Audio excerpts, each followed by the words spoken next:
Assalamualaikum warahmatullahi wabarakatuh. Setelah sekian lama ya gue vakum gak pernah upload video lagi. Hari ini gue mau upload video lagi. Semoga video yang akan gue upload kali ini bisa bermanfaat bagi kawan-kawan semua. Untuk kawan-kawan, sebelumnya gue ucapkan terima kasih untuk yang sudah menonton video-video gue. Dari banyaknya video-video yang udah gue upload, jadi gue memberikan kesimpulan bahwa ternyata yang paling banyak viewersnya adalah video yang berkaitan dengan dunia kerja, yaitu video gue yang berjudul staf administrasi produksi, apa aja sih yang dikerjain oleh staf administrasi produksi. Karena video tersebut memiliki viewers yang lumayan banyak, maka di kesempatan kali ini gue pengen kembali untuk sharing serta berbagi pengalaman gue ketika gue bekerja sebagai admin product and development. Simak baik-baik. Jadi untuk yang kedua adalah yang akan gue bahas kali ini adalah tentang apa aja yang dikerjain oleh seorang admin product and development di sebuah perusahaan. Jadi di periode kedua ini gue bekerja di PT Rapid Plus Indonesia. PT Rapid Plus Indonesia merupakan anak perusahaan dari PT Dynapec Asia, Dynapec Asia Group. Jadi Dynapec Asia Group itu adalah leader ya, kalau gue bisa bilang sih dia adalah leader dari perusahaan-perusahaan yang bergerak di industri kemasan plastik. Nah, industri kemasan plastik yang gue maksud bisa teman-teman lihat di sini ya. Nih, gambarnya kayak gini contohnya. Jadi berupa kemasan kayak kosmetik Wardah, RH, terus apa namanya, Max dan lain-lain lah, kemasan-kemasan kosmetik pokoknya. Jadi Dynapec Asia ini adalah salah satu leader ya dari industri tersebut. Dia adalah salah satu perusahaan terbesar dan Rapid Plus ini adalah anak perusahaan dari Dynapec Asia tersebut. Sebenarnya awalnya dulu Rapid Plus itu bukan anak dari perusahaan Dynapec, tapi kemudian di tahun 2017 atau 2016 gitu, gue kurang inget, kemudian diakuisisi oleh Dynapec dan akhirnya mereka bergabung ke Dynapec Asia Group.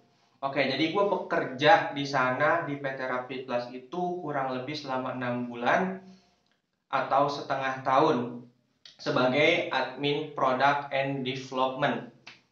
Nah, sebelumnya gue pengen ceritain dulu lebih umum, secara umum gitu ya, apa sih bagian product and development itu apa. Karena product and development ini ternyata sangat berbeda dengan departemen atau bagian produksi. Jadi kalau produksi itu ya udah ngurusin produksi aja gitu kan. Nah, kalau product and development ini pekerjaannya adalah untuk apa ya, mengawal suatu produk baru atau produk yang akan dikembangkan atau dimodifikasi gitu. Jadi pekerjaannya lebih variatif. Jadi PND ini, Product and Development ini adalah bagian yang mengawal ketika ada produk baru masuk, dari awal dia masuk di request customer sampai dia nanti bisa first production yang nantinya bakal dilimpahin ke bagian produksi. Jadi contoh nih, misalkan ya, Wardah ngeluarin produk micellar water yang baru, misalkan series apa gitu. Nah, nanti misalkan desain kemasannya berubah nih, misalkan jadi warna ungu atau warna pink atau misalkan ada gradasinya. Nah, itu tugasnya product development tuh di perusahaan untuk bikin gimana bukan bikin juga ya, maksudnya untuk ngawal bagaimana produk baru tersebut bisa sesuai dengan apa yang dipengenin oleh konsumen gitu. Jadi secara umum sih bagian kita tuh bagian yang ngawal untuk produk-produk baru lah, untuk produk-produk baru yang masuk, kita kawal sampai bagaimana produk tersebut sesuai dengan apa yang diinginkan oleh konsumen, hingga nantinya kalau misalkan sudah tervalidasi ya, sudah sesuai, itu bisa kita limpahkan ke bagian produksi untuk first production yang akhirnya bisa dijual gitu. Itu secara umumnya. Itu sekilas dan langsung aja ke materinya, yaitu terkait tugas dari admin product and development. Yang pertama adalah membuat product description, atau lebih sering dikenalnya sih kalau misalkan di Rapid tuh Prodes. Nah, Prodes ini adalah acuan, dokumen acuan yang digunakan oleh operator produksi untuk menjalankan mesin yang digunakan untuk menghasilkan suatu produk. Jadi, Prodes ini adalah acuannya. Jadi nanti di Prodes tuh biasanya terdapat beberapa detail ya. Jadi kalau misalkan di CUP itu kurang lebih yang secara umum tuh terkait misalkan berapa diameter yang digunakan untuk produk tersebut, apakah menggunakan diameter 25 atau menggunakan diameter 35, 40, 50. Nah, itu macam-macam. Terus nanti bentuknya mau round, bentuk bulat, atau misalkan mau oval. Terus nanti dia capnya pakai cap warna apa, tipenya flip top atau non flip top, terus nanti tinta yang digunakan tinta warna apa aja. Nah, itu semuanya ada di product description. Nah, tugas gua adalah ketika ada produk baru masuk, gua membuat product description tersebut. Nah, dari mana acuannya? Nah, product description yang gua buat itu beracuan atau berapa ya? Berinilah, ia beracuan pada sales request (SR), sales request atau NPR, new project request, yang diberikan oleh sales. Jadi sales tuh ketika dia dapat customer baru atau misalkan ada project baru, produk baru gitulah, produk baru, itu nanti biasanya customer ngirim ke sales tuh berupa NPR, new project request, atau berupa SR, sales request. Nanti NPR dan SR itu dilimpahkan lagi ke bagian product and development. Nah, tugas gua adalah merubah SR atau sales request atau new project request itu gua terjemahin nanti ke product description gitu, yang nantinya bakal dijadiin acuan untuk nanti di bagian produksi. Tapi sebelum dijadiin acuan oleh di bagian produksi, biasanya untuk untuk produk yang baru ya, bukan produk yang development, produk yang baru, new project, itu nanti si product description ini dipakai buat trial, buat percobaan gitu, buat trial dan buat validasi. Biasanya kalau misalkan udah validasi, ya udah nanti biasanya product description-nya tuh udah fix, udah bisa dipakai di bagian produksi gitu. Itu yang pertama, membuat product description. Yang kedua adalah menyiapkan dokumen trial dan validasi untuk staff trial analysis. Jadi di product and development itu terdapat 4 orang. Yang pertama section head, yang kedua itu desain ya, bagian desain, terus yang ketiga trial analysis, dan yang terakhir keempat adalah admin. Nah, bagian trial analysis adalah bagian yang dia yang turun nanti ketika misalkan ada trial gitu, ada kegiatan trial untuk produk baru. Misalkan ada new product misalkan dari Wardah ya, produknya misalkan diameter 19. Nah, nanti itu untuk yang melaksanakan trialnya, percobaannya, untuk ngawasin di lapangan itu bagian trial analysis. Nanti dia yang evaluasi. Nah, untuk melaksanakan trial dan validasi itu nanti dokumennya gue yang nyiapin. Nah, untuk trial dan validasi sendiri nih gue jelasin. Jadi kalau untuk trial itu benar-benar percobaan pertama ya. Jadi kita ngelaksanain percobaan pertama. Bisa gak untuk yang pertama ini kita menyesuaikan dengan apa yang dipengenin konsumen gitu. Jadi kalau misalkan nanti hasil trial tuh nggak dipatok gitu, hasilnya berapa ribu, berapa piece, nggak dipatok. Yang penting kita udah nemu hasil dari produk yang pengen kita buat yang sesuai dengan keinginan customer itu kayak gimana. Nanti kalau misalkan hasilnya udah keluar, ya udah nanti kita tinggal minta approval ke customer. Kalau misalnya nanti setelah kita minta approval ternyata udah di approve hasil trialnya, nanti baru lanjut ke tahapan validasi. Nah, untuk tahapan validasi ini sebenarnya udah masuk ke bagian first production. Jadi, untuk validasi sendiri itu regulasinya biasanya menghasilkan produk sebanyak 20.000 piece. Nah, sampai 20.000 piece itu berarti itu masih tanggung jawabnya bagian product and development. Kalau misalkan sudah lebih dari 20.000 piece dan produknya oke, itu baru nanti kita serahin ke bagian produksi begitu. Jadi ada dua tahapan.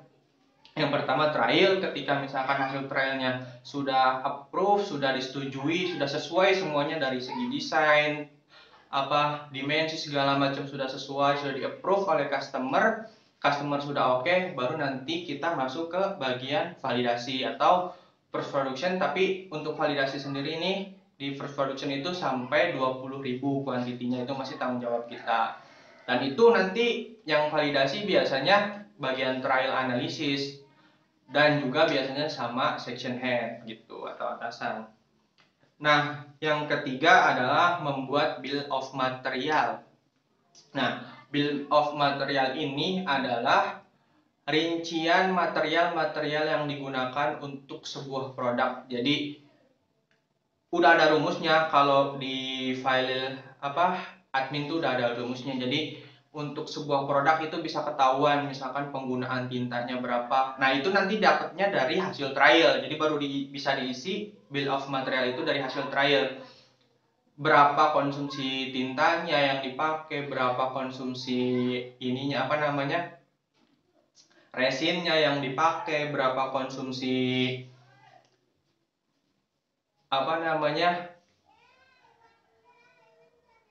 karton box, cap, segala macem lah pokoknya, segala yang berkaitan dengan item baru. Nanti konsumsi materialnya itu ada semua di situ, gue yang buat di Excelnya, sekaligus nanti diinput ke sistem SAP, membuat bill of material. Jadi itu yang dijadiin acuan buat bagian PPIC nanti beli material. Ketika misalkan ordernya baru nih, kan order baru belum tahu ya berapanya. Jadi ketika gue udah bikin bill of material untuk sebuah produk PPIC, ketika ada order untuk item tersebut, misalkan ordernya 10.000, dia udah tahu nih untuk 10.000 piece untuk item ini kira-kira butuh tinta berapa, kira-kira butuh resin berapa banyak gitu. Jadi itu acuannya dari bill of material yang gue buat.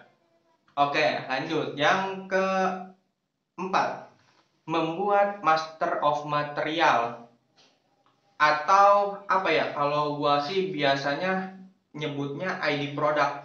Jadi master of material ini adalah identitas yang dipakai untuk sebuah item. Jadi kalau di printing itu kan kayak tinta ya, tinta tuh kan banyak banget, kayak warna biru tuh ada banyak banget biru. Warna biru aja itu pantonnya tuh udah macem-macem lah. Jadi untuk satu panton biasanya nanti punya identitas sendiri. Kalau misalkan kita cuma tulis biru panton ini, pasti bakalan bingung. Jadi pakainya tuh nanti master material atau ID product. Jadi untuk tinta baru, item baru, cap baru, segala macam yang baru, nanti gua yang buat master materialnya, ID-nya nanti gua yang buat gitu di sistem SAP. Itu membuat master material. Terus yang kelima adalah membuat routing mesin. Nah, jadi kalau misalkan nanti product description-nya udah ada, terus BOM-nya sudah ada, bill of materialnya sudah ada, terus nanti MM-nya, master materialnya juga sudah dibuat, maka selanjutnya gue bisa buat routing mesin. Nah, apa routing mesin ini? Routing mesin ini adalah kemampuan setiap mesin yang ada di produksi untuk menghasilkan produk tersebut gitu. Jadi misalkan ada nih produk baru, misalkan diameter 35, dipakai di mesin printing offset, misalkan di sandbar. Nah, itu nanti gua admin udah punya template-nya. Jadi untuk diameter 35 terus printingnya offset di sandbar 1 tuh dalam waktu 72 jam bisa menghasilkan berapa piece. Nah, itu udah ada. Nah, untuk apa nanti routing mesin ini? Routing mesin ini juga nanti untuk dijadikan acuan oleh bagian accounting untuk menghitung biaya yang dikeluarkan untuk membuat produk tersebut. Oke, itu routing mesin. Terus yang ke-6 itu adalah run cost. Nah, run cost ini adalah salah satu tahapan akhir ya. Ketika suatu produk itu sudah melalui proses trial, sudah melalui proses validasi. Nah, tahapan yang terakhirnya adalah melakukan run cost. Run cost ini adalah kita ngasih tahu ke bagian accounting. Untuk produk itu, semua rincian prosesnya kita kasih tahu. Misalkan untuk produk yang diameter 50 ya, proses yang digunakan untuk jadi cup utuh tuh kayak gimana, apakah di header dulu ataukah misalkan di printing dulu baru di header, terus materialnya apa aja itu nanti diinfoin, terus nanti accounting dan sales lah nanti itu urusannya untuk tahu hitung-hitungan akhirnya. Jadi untuk menghasilkan suatu produk itu kita membutuhkan biaya berapa gitu, run cost. Jadi kalau misalkan run costnya sudah done, sudah di accounting ya sudah, berarti sudah selesai produknya, bisa gua serahin, bisa kita serahkan ke bagian produksi dan juga QA gitu, run cost. Nah, jadi kalau misalkan sudah sampai tahapan run cost nih, biasanya semua dokumen itu langsung didistribusikan ke bagian QA. Jadi nanti ketika sudah validasi selesai, sudah run cost, semuanya produk tersebut sudah oke, sudah sesuai dengan keinginan customer, sudah bisa melakukan produksi massal, maka semua tanggung jawabnya diserahkan ke bagian QA. Jadi QA nanti yang awal, bahwa selama proses produksi semuanya harus sesuai dengan apa yang sudah ditetapkan oleh bagian product and development gitu kawan-kawan. Kemudian yang ke-7, menyiapkan sampel produk untuk sales. Nah, jadi biasanya ya sales tuh kalau dapat customer baru, biasanya sih kalau misalkan dapat customer baru itu suka minta sampel produk yang blank, yang masih belum ada printingnya, untuk diberikan atau dikirimkan ke customer supaya customer tuh bisa ngelihat hasil produksi dari PT kita tuh atau perusahaan kita tuh kayak gimana gitu. Itu tugas gue juga tuh biasanya nyari sampel cup. Misalkan sales minta, Van cariinnya sampel cup diameter 25 10 pieces, diameter 40 yang round misalkan 25 pieces, nanti dikirim ke PT ini, ke PT. Nah, itu gue yang nyiapin tuh, harus nyari dulu. Kalau misalkan stoknya ada yang blankan, enak langsung nyari ke WH. Tapi kalau misalkan ternyata itemnya nggak ada, ya harus nunggu mesin yang nganggur dulu, yang off, baru dijalanin di mesin tersebut dibuat versi blanknya, versi polosnya. Kemudian yang ke-8, menyiapkan, membuat, mengontrol, dan mendistribusikan color range board. Nah, color range board ini adalah papan yang digunakan untuk acuan warna sebuah produk. Jadi karena perusahaan ini juga lekat dengan kegiatan printing ya, kegiatan cetak, jadi harus ada di produksi itu yang namanya CRB dan DRB sih, color range board dan defect range board. Jadi ada acuannya, standar defaultnya buat nentuin si warna ini masih masuk oke atau enggak. Itu CRB itu nanti memuat warna low, warna standar, warna up. Ada juga kalau misalkan yang yang biasa tuh cuman standar doang juga ada. Terus nanti ada juga papan